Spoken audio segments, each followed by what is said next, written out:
Salama, tonga soa eto amin'ny page crypto trading mada. Ny vidéontsika androany moa zany dia resaka fanaovana analyse-na trading amin'ny ankapobeny, izany hoe manao analyse ny bitcoin sika na crypto-monnaie.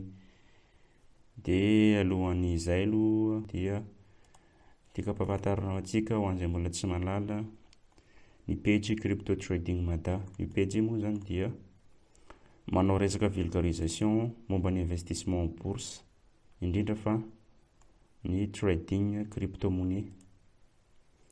Dia raha ohatra ka hoe débutant ianao na hoe tsy mahalala mihitsy natao hoe trading, dia manasa anao hijery an'ity vidéo izay nataoko tamin'ny mois de mars dia manazava amin'ny ankapobeny ny atao hoe inona tsara moa zany atao hoe trading, dia ahoana ny fonctionnement an'io trading io dia inona tsara moa zany hoe ny hoe atao hoe crypto-monnaie na hoe ny blockchain. Dia nanao analyse kely aho bitcoin tamin'io généralité. Dia ho an'izay mbola manontany sy hoe ahoana tsara fandin'ny trading io dia manasa anao hijery an'ity vidéo dia fa vidéo eo amin'ny 15 minutes eo. Dia raha ohatra ka hoe mila lien HD anao dia misy koa lien YouTube ato efa nataoko anatin'ny description fa anao mijery an'ilay vidéo en format HD.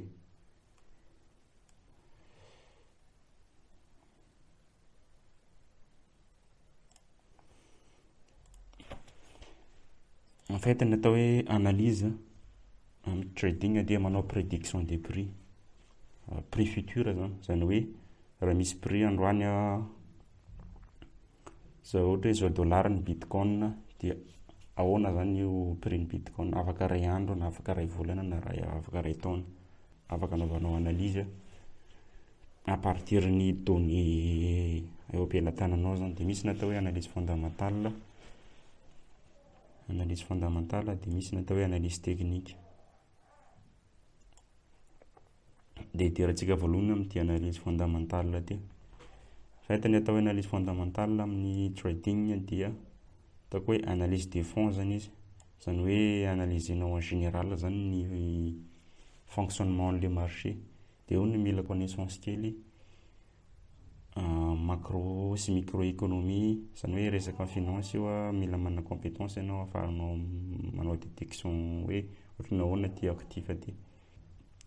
Matetiky tranga amin'ny crypto-monnaie dia manao mouvement des actifs, zany hoe arahanao zany portefeuille ireo institutionnel na ireo grand investisseur. Arahanao zany portefeuille hoe mandeha aiza ny volany, hoe mankany amin'ny ohatra hoe mankany amin'ny crypto-monnaie ve ny volany zareo, sa mankany plutôt mankany amin'ny obligation, sa plutôt mankany amin'ny gold ohatra ny investissement ataony, sa mandeha any amin'ny action. Dia izay zany tena ataonao amin'ity mouvement des actifs ty.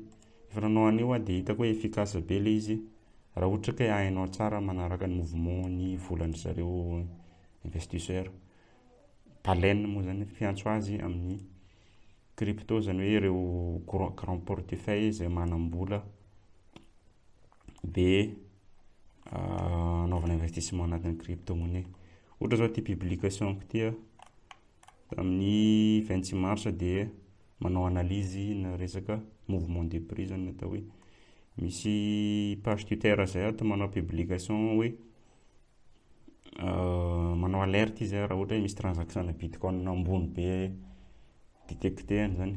Ohatra zao tamin'ity 16 mars ty 26 mars manko ohatra zao tamin'ity 26 mars ty dia misy transaction na bitcoin mandeha amin'ny 2000 bitcoin maro be zany remarqué ny lerony 3000 4000 bitcoin. Dia io transaction io dia avy tamin'ny voalohany ty zao avy tamin'ny portefeuille mandeha amin'ny portefeuille, dia misy ndray avy tamin'ny plateforme d'échange mandeha amin'ny anatina portefeuille personnel. Ty zao 2000 bitcoin, ty zao 1400 bitcoin avy amin'ny Coinbase mandeha amin'ny portefeuille personnel. Dia ty koa zao 4000 bitcoin manao transaction. Fait ny analyse n'io zao dia tsotra, zany hoe esorin'ireo grand investisseur anatin'ny plateforme d'échange zany bitcoin dia alevany amin'ny portefeuille personnel anazy, zany hoe wallet personnel. Dikan'izay matoa izy esorina anatin'ny plateforme de Bitcoin dia manao ny atao hoe hold zay izy, zany hoe manangona Bitcoin zany izy dia esorina anatin'ny plateforme d'échange le izy. Dia dikan'izay matoa ny grand portefeuille na hoe ireo mpanambola mpanao investissement en Bitcoin manangona an'ireo Bitcoin ireo ho anatin'ny wallet personnel anazy dia mieritreritra zany fa hiakatra zany ny prix ny Bitcoin matoa izy manangona, satria raha ohatra hoe namidiny anatin'ny plateforme d'échange io Bitcoin anazy io dia eritreretiny hoe hidina zany le prix.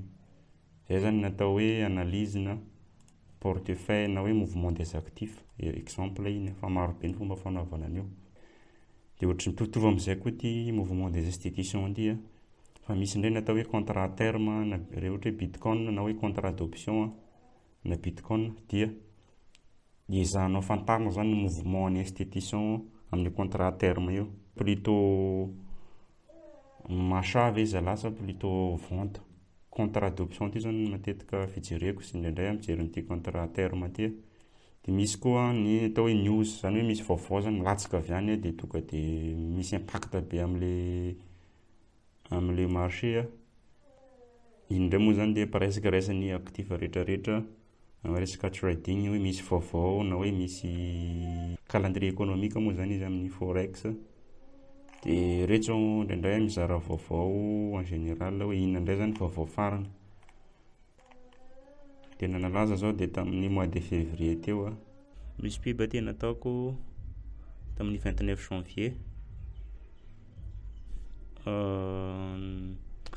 Nisy titany Elon Musk l'homme le plus riche au monde moa zany lery, dia tamin'io 29 janvier dia novaly Bitcoin ny profil an'lery tany amin'ny Twitter. Dia jerentsika nefa tamin'ny 29 janvier io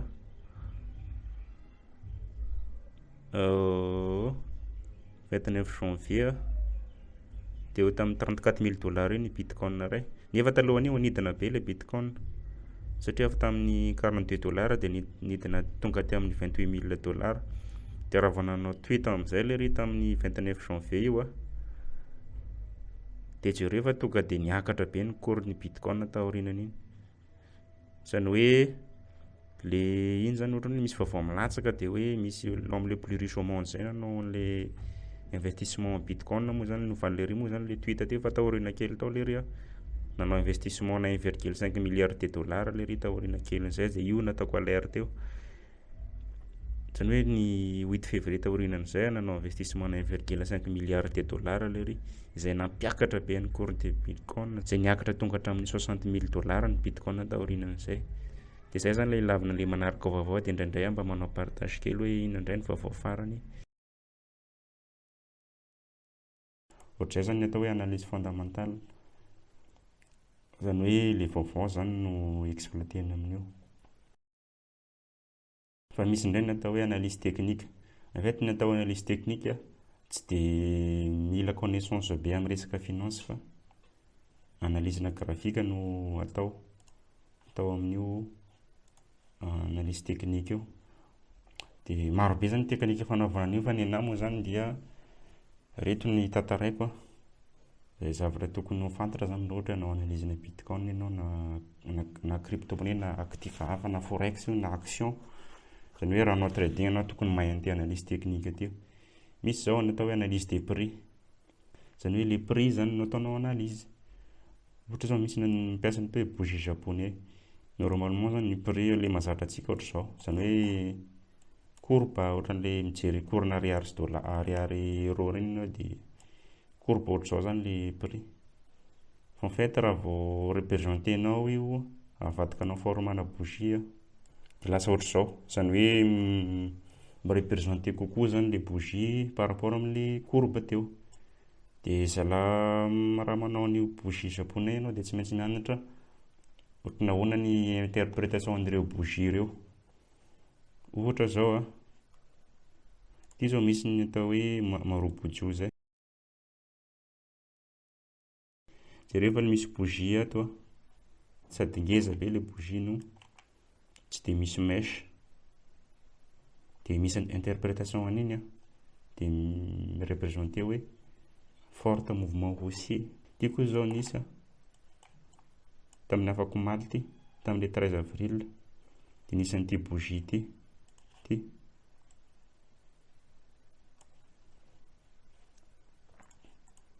Marobotsy io zany filazan'io anatin'ny bougie japonais. Dia raha vao mahita an'io anao dia misy interprétation an'iny. Ity koa zao misy. Ity zao misy natao hoe avalement haussé zay filazan'ity. Fait misy bougie menamena anankiroa, anankiroa natelin'ity bougie maitsomaitso ity. Dia le riz amin'izay tsisy mèche ambony sy ambany. Dia interprétation an'io koa zao forte mouvement haussé zao ny zany hoe fin de baisse zany interprétation an'io raha ohatra resaka bougie japonais. Tory zay zany ataonao amin'ity, juste hoe mijery bougie fotsiny anao dia manao interprétation. Dia support résistance ity koa zany important be io satria fait le prix misy prix zany manao résistance dia manao support. Ohatra zao amin'ity nentsika ty zao dia zao nisy zone de résistance zao teto. Izany hoe teto koa misy corne bitcoin io resaka io. Izany hoe raha vao niangava taty zany le prix tonga tamin'ity zone ty dia nirebondir aloha izy, dia avy izy nanao cassure.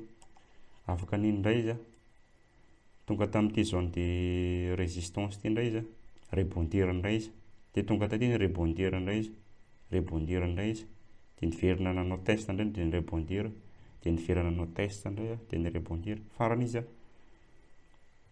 nanao cassure. Izany hoe ny zone support résistance moa zany dia ohatrany hoe zone iray anaovan'ny prix test maromaro. Satria manko ny prix na actif manko amin'ny trading tsy tonga dia hoe miakatra direct hoe avy aty, ohatra hoe avy aty amin'ny $2000 dia tonga dia miakatra aty amin'ny $5000 ny prix de bitcoin. Tsy ohatr'izay ny atao an'io fa miaka-midina izy, izany hoe manao ohatr'izao. Dia en fait amin'izy manao ohatr'izao zany misy zone de prix zany apetraka an'ireo investisseurs ireo izay manao ohatrany hoe miady zany ny vendeur sy acheteur miady amin'io zone io, izany hoe manao miady zany dia izay mandresy. Ohatra zao tato zao nisy zone de combat zao tato, dia resy zany ny acheteur dia nirebondir aloha izy, dia tato indray zany ny acheteur vao nireagir, dia nandresy indray zany ny acheteur dia niakatra le prix, dia tato indray zany nireagir ny vendeur, nandresy indray le rony dia nidina indray le prix, dia nanao test indray ny acheteur, farany nandresy ny acheteur dia afaka izy zany.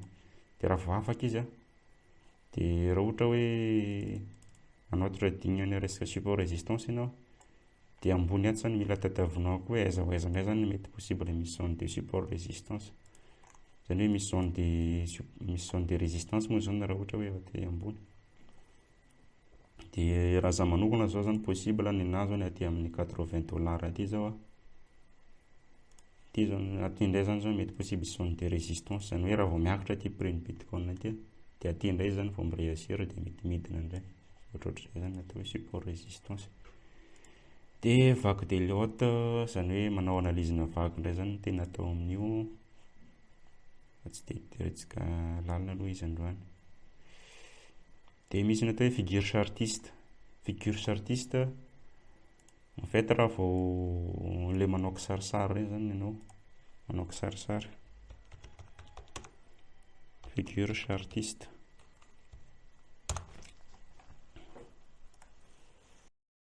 Ohatr'izao zany ny atao hoe figure chartiste, izany hoe ohatr'izao. Ity zao misy ny atao hoe double top zany anaran'io, ity zao double corée ny anaran'io. Reto indray zao ohatra hoe triangle élargissement angambany ity raha tsy diso ohatr'izay. Misy figure maro ity zao coupe vacance zay ny anaran'ity, izany hoe misy figure zany ny remarquenao anatina graphique. Ity zao misy ny atao hoe rectangle, misy ny atao hoe triangle, biseau, drapeau, triangle, diamant. Ohatrany hoe misy figure zany remarquenao anatin'ny le cours le actif dia ahafahanao manao analyse hoe ohatra hoe raha ohatra hoe figure na triangle io donc zany mety aty indray zany ny objectif ka raha ohatra hoe misy action ataon'ilay prix. Ohatra zao tato zao a,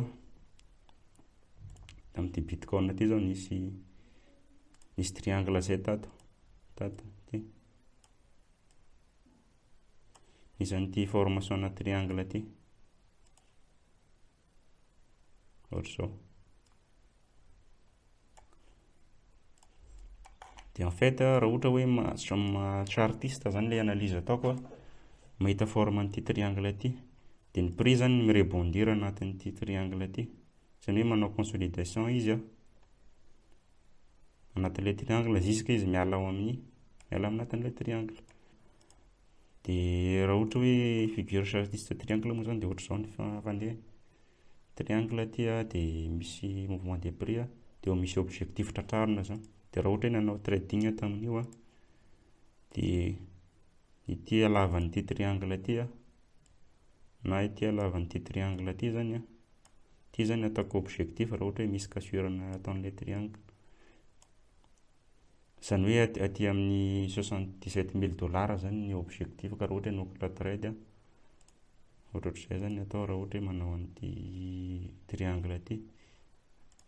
Fa tsy voatery triangle a, misy koa zao ohatra hoe tato a drapeau. Misy ny atao hoe drapeau.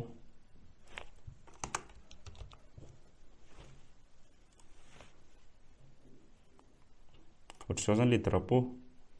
Miakatra ilay prix aty ambany a, dia manao consolidation sy forme-na drapeau a, dia misy cassure, tonga dia miakatra be ilay prix aorianany izay. Ohatra hoe tato zao a, tamin'ny mois de janvier, 8 janvier hatramin'ny 28 janvier zao nisy forme-na drapeau tato tamin'ny cours-ny bitcoin tamin'ny fotoana io.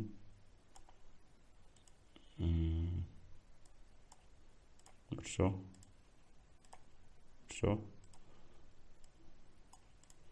Dia ilay prix niakatra avy taty zany ilay prix-ny bitcoin dia niakatra tonga tato a, dia raha voatra dia nanao consolidation forme an'ity drapeau, dia avy eo amin'izay nisy cassure amin'izay tato.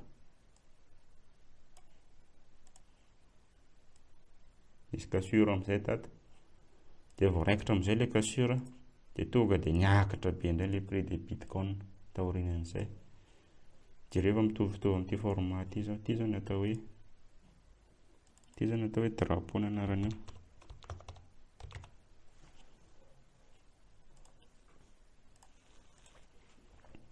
Drapeau zany anarany io. Ohatr'izay zany ilay ho anareo manao trading amin'ny chartiste. Izany hoe manao mi-identifier figure zany ianao a, dia tiako zao ohatra hoe nisy ity zany nisy drapeau koa ty.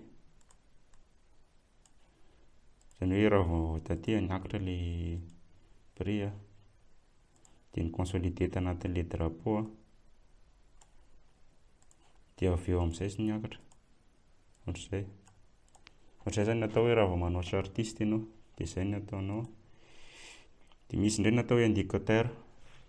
Izany hoe nisy olona zany namorona indicateur tany aloha tany a, dia indicateur io zany anaovanao interprétation. Ohatra zao hoe volume.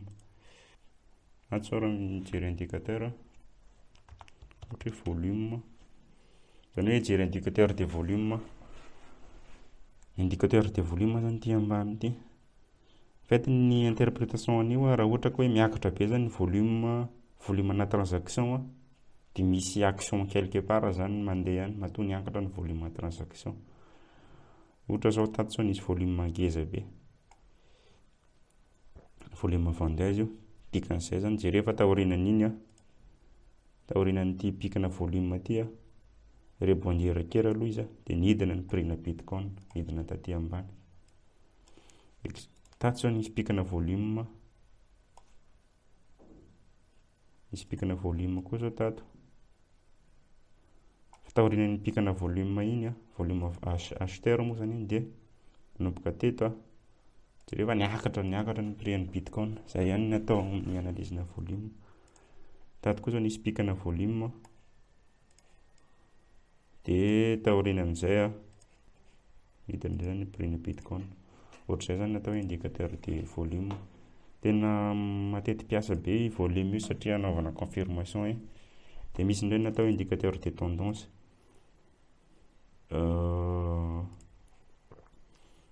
Dia ny indicateur de tendance moa zany mahazatra an'ilay olona soit izy manao moyenne mobile, average, na moa zany exponentielle ny fampiasaiko, moyenne mobile exponentielle. Zany hoe mipititra indicateur ianao dia ohatra zao hoe moyenne mobile séquence zao ny anahy ny fampiasaiko raha hijery tendance dia zao. Zany hoe mampiasa an'ity indicateur na moyenne mobile ianao dia ampidirinao anatina analyse io dia mamoaka courbe. Ity zao indicateur de tendance satria manino? Satria raha ohatra ka hoe ambony le moyenne mobile le prix dia tendance haussière zany izy, zany hoe nanomboka teto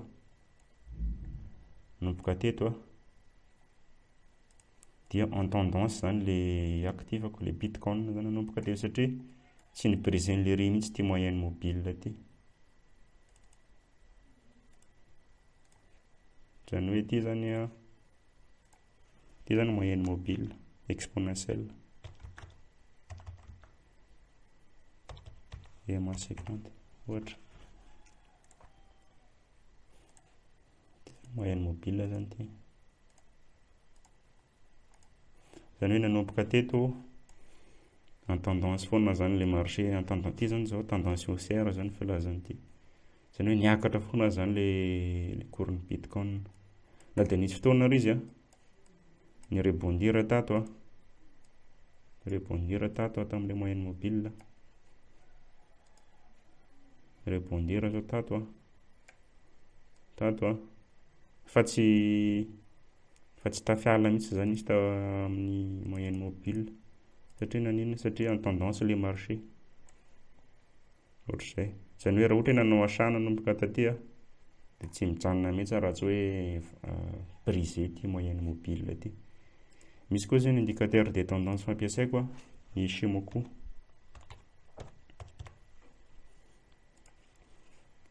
Fa ny Ishimoku ty zany plutôt complexe kokoa zany ny Ishimoku par rapport amin'le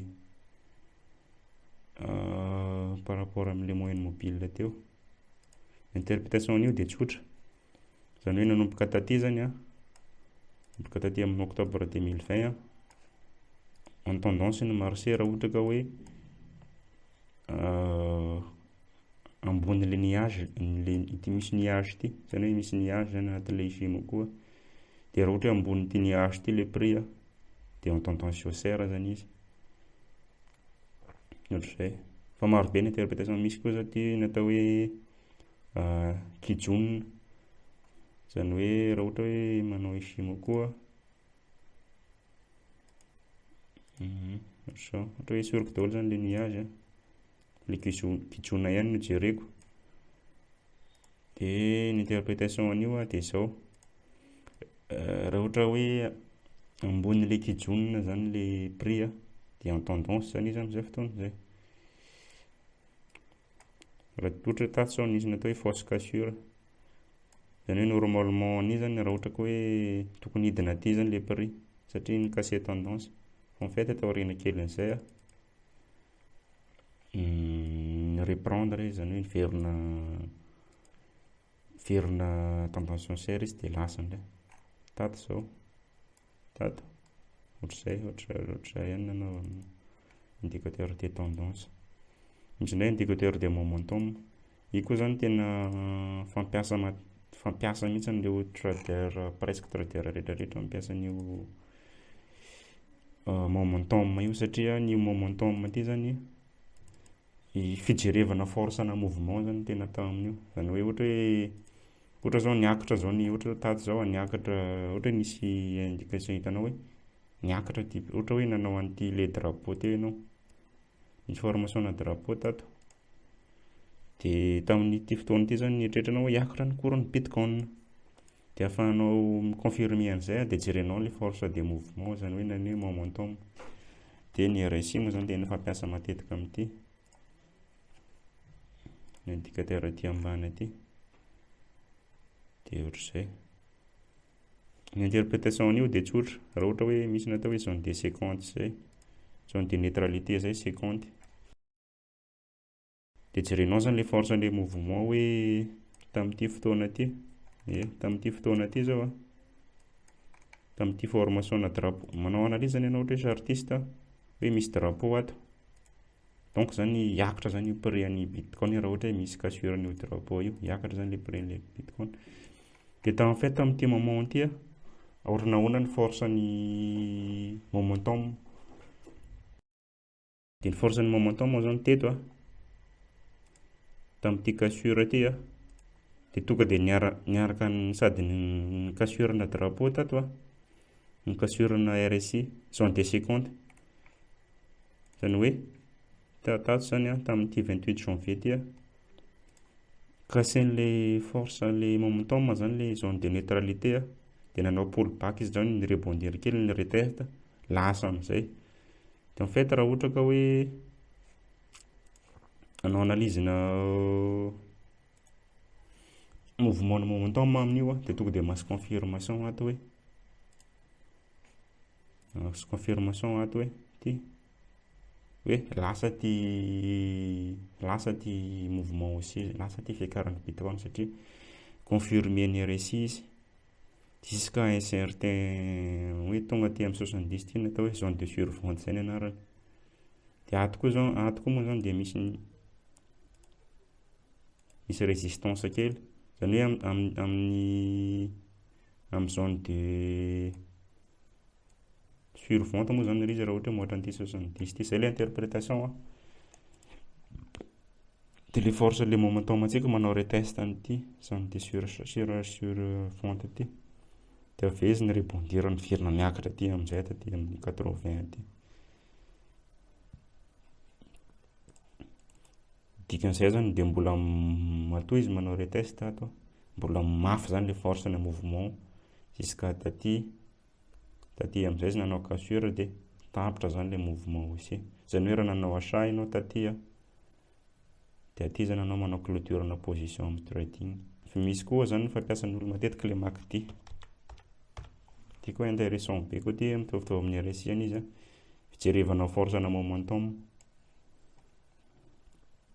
Tato ihany ohatra hoe le exemple teo ihany averintsika tato. Dia drapeau teo ihany averintsika ohatra hoe raha MACD zao tato zao nisy croisement n'ity courbe anankiroa ity. Dia en fait kity croisement na courbe izy tapitra zany mouvement baissier. Dia manao interprétation an'izay ianao vita avy amin'ny prix dia aty zany ianao manao achat. Raha ohatra zany ianao hanomboka position de trading dia aty zany ianao manokatra position de trading. Dia apetrakanao ny objectif hoe aty zany objectifako. Dia apetrakanao hoe ny stop loss hoe aiza ho aiza ny pertako dia ohatr'izay zany nataon'io. Jery force ny mouvement fotsiny ianao. Dia indicateur manaraka analyse de temps. Ny analyse de temps indray zany plutôt tsy ny rehetrarehetra no mampiasa an'io fa arakaraka. Zany hoe analysenao ohatra hoe anatin'ny iray volana. Ohatra hoe anatin'ny iray volana zao ny cours de Bitcoin dia niakatra foana. Dikan'izay zany io. Dia tsy misalasala mihitsy ianao mieritreritra hoe hiakatra foana io. Satria mbola tsy nahita baisse mihitsy ianao tanatin'ny firy volana zay nanomboka tamin'ny octobre 2020 niakatra foana. Na anao manao analyse par semaine. Zany hoe ny dikan'io moa zany dia raha ohatra hoe ny bougie iray dia mirepresente une semaine dia tonga dia afaka jerenao hoe ohatrany ahoana ny fandehan'ny Bitcoin agnatin'ny semaine. Ity zao dia analyse-n'io zany dia raha ohatra hoe par semaine zany unité de temps ampiasaiko niakatra ilay Bitcoin dia nanao consolidation kely dia niakatra indray izy nanao consolidation dia niakatra indray dia consolidation dia niakatra. Izay zany mouvement-ny zany hoe tonga dia anatin'ny semaine zao tonga dia hita hoe nihena zany le bougie Dia na koa ianao analyse daily, izany hoe isan'andro, ataonao isan'andro ianao mijery cours na hoe bougie isan'andro na eo amin'ny 4 heures na en 1 heure. Mety foana raha ohatra ianao intraday manao trading isan'andro dia ohatr'izao zany forme-ny azy.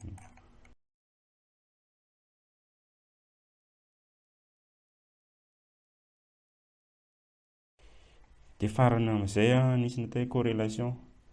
Ny corrélation indray zany, ity zany ohatran'ny hoe actif rehetrarehetra misy corrélation fa hitako hoe avantage amin'ny bitcoin, misy corrélation foana zany izy, misy corrélation amin'ny actif. Ohatra zao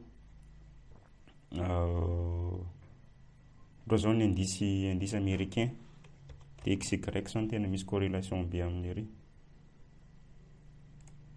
Ohatra zao ny indice américain dia manana corrélation. Ohatra koa ny disons US10, ny taux d'intérêt disons américain.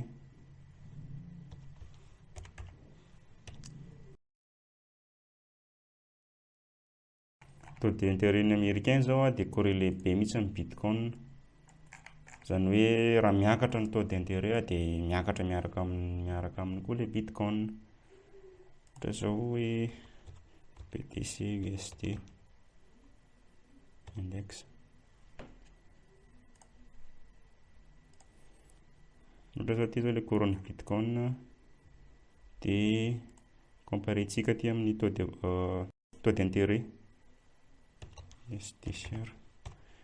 Comparentsika eo amin'ny taux d'intérêt disons américain zao.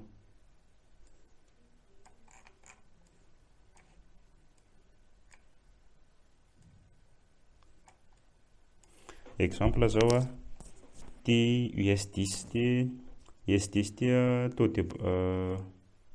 taux d'intérêt disons américain, zany hoe ny banque américane zany dia manao ohatra hoe mindram-bola ianao dia manome taux d'intérêt izy. Dia ny taux d'intérêt anazy miovaova, zany hoe variable zany taux d'intérêt. Dia ny interprétation amin'ity zao raha ohatra zao tato zao nanomboka tamin'ny le ambany ty zany le taux d'intérêt disons américain, dia ity zany couronne bitcoin. Ohatra hoe nanomboka tamin'ity 18 nanomboka tamin'ny mois de juillet 2020 ity zao miakatra foana ny taux d'intérêt américain. Dia en parallèle amin'io miakatra koa zany couronne bitcoin. Ohatra zany interprétation.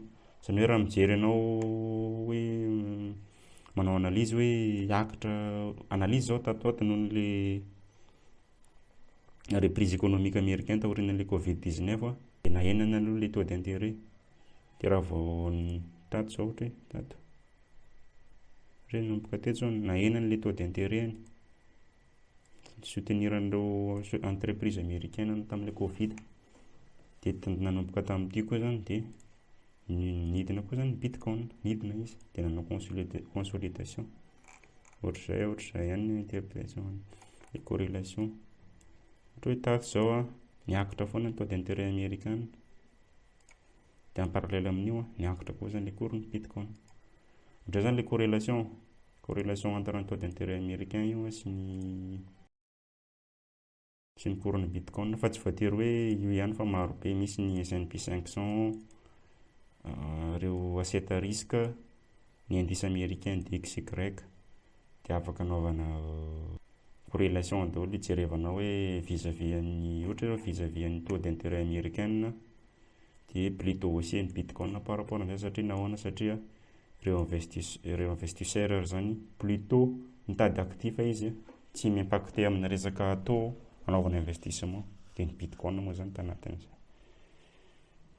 Zay izy raha ohatra hoe azavaina tsotsotra dia misaotra antsika rehetra nanaraka ny vidéo. Dia manasa antsika hanaraka anao j'aime sy anao partage. Dia raha misy fanontaniana dia aza misalasara manoratra amin'ny commentaire.